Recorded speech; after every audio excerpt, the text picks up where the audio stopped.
ایک گھنے جنگل میں ایک آم کا پیڑ تھا۔ جنگل کے پاس ہی ایک چھوٹا سا گاؤں تھا۔ اس گاؤں کا ایک چھوٹا سا لڑکا اجے اس جنگل میں جا کے اس آم کے پیڑ کے پاس کھیلتا تھا اور آم کھاتا تھا۔ وہ اس پیڑ پہ چڑھتا، آم کھاتا اور پھر بعد میں آرام سے اس پیڑ کے نیچے تھوڑی دیر کے لیے لیٹ جاتا۔ اجے کو پیڑ کے ساتھ کھیلنا بہت اچھا لگتا تھا۔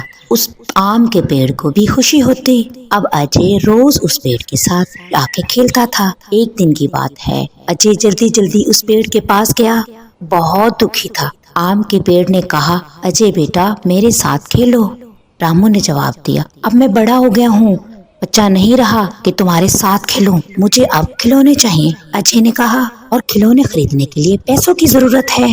درخت بولا، معاف کرو بیٹا، میرے پاس پیسے تو نہیں ہیں، پر تم آم توڑ سکتے ہو اور اسے جا کے شہر میں بیچ دو اور اپنے لیے کھلونے لے لینا۔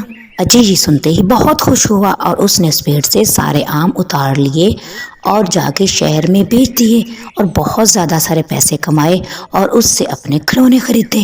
لیکن بہت دنوں تک اجے واپس نہیں آیا تو درخت پریشان ہو گیا۔ بیچارہ آم کا درخت ہر روز اسے یاد کرتا، لیکن اجے نہیں آیا۔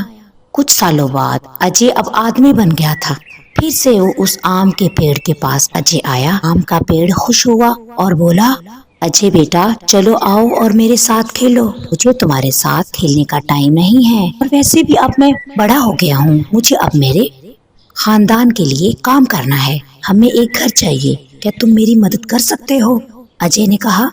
پیڑ نے کہا، معاف کرنا بیٹا، میرے پاس تمہیں دینے کے لیے گھر تو نہیں ہے، تم میری شاخیں توڑ کر اپنا گھر بنا سکتے ہو۔ ایسا سنتے ہی اجے نے آم کے پیڑ کی ساری شاخیں توڑ دیں، اپنے ساتھ لے کے وہاں سے خوشی خوشی چلا گیا۔ ساری شاخیں ٹوٹنے کے باوجود آم کا پیڑ بہت خوش تھا،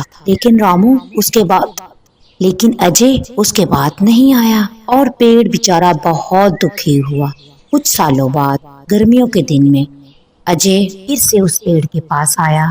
پیڑ بہت خوش ہوا، او بیٹا چلو میرے ساتھ کھیلو۔ پیڑ بولا، نہیں، اب میں بوڑھا ہو گیا ہوں، اب مجھے زندگی آرام سے گزارنے کے لیے آرام کرنا ہے، سکون چاہیے مجھے، میں نے کہیں جانا ہے، کیا تم مجھے اپنی یہ باقی لکڑی دے سکتے ہو؟ پیڑ بولا، ہاں ضرور، تم یہ میری باقی لکڑی بھی کاٹ سکتے ہو اور اسے کاٹ کر اس کی کشتی بناؤ اور جہاں جانا ہے چلے جاؤ۔ اجے نے خوشی خوشی اس کی باقی لکڑیاں بھی کاٹ لیں۔ پھر کیا تھا، رامو نے اس پیڑ کا تنا بھی کاٹ لیا اور اس سے ناؤ بنائی۔ پھر بہت سالوں تک اجے وہاں واپس نہ آیا۔ بہت سالوں بعد اجے واپس آیا تو پیڑ بولا، یہ معاف کرنا بیٹا، اب میرے پاس تمہیں دینے کے لیے کچھ نہیں ہے، آم تو کبھی کے ختم ہو گئے۔ اجے بولا، کوئی بات نہیں، اب میرے دانت بھی تو نہیں رہے، میں بہت بوڑھا ہو گیا ہوں۔ پیڑ بولا، تمہیں دینے کے لیے اب میرے پاس شاخیں بھی نہیں ہیں۔ اجے بولا، اب میں بھی بہت بوڑھا ہو گیا ہوں، میں اب درخت پہ اور شاخوں پہ نہیں چڑھ سکتا۔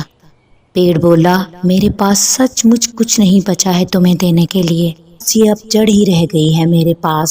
اور آم کا پیڑ یہ کہہ کے رونے لگا، اب مجھے کسی بھی چیز کی ضرورت نہیں ہے، اب میں تھک گیا ہوں، بس آرام کرنا چاہتا ہوں۔ تو پھر پیڑ کی جڑیں تو سب سے بہترین آرام کی جگہ ہوتی ہیں، آؤ میرے پاس بیٹھ جاؤ اور آرام کرو۔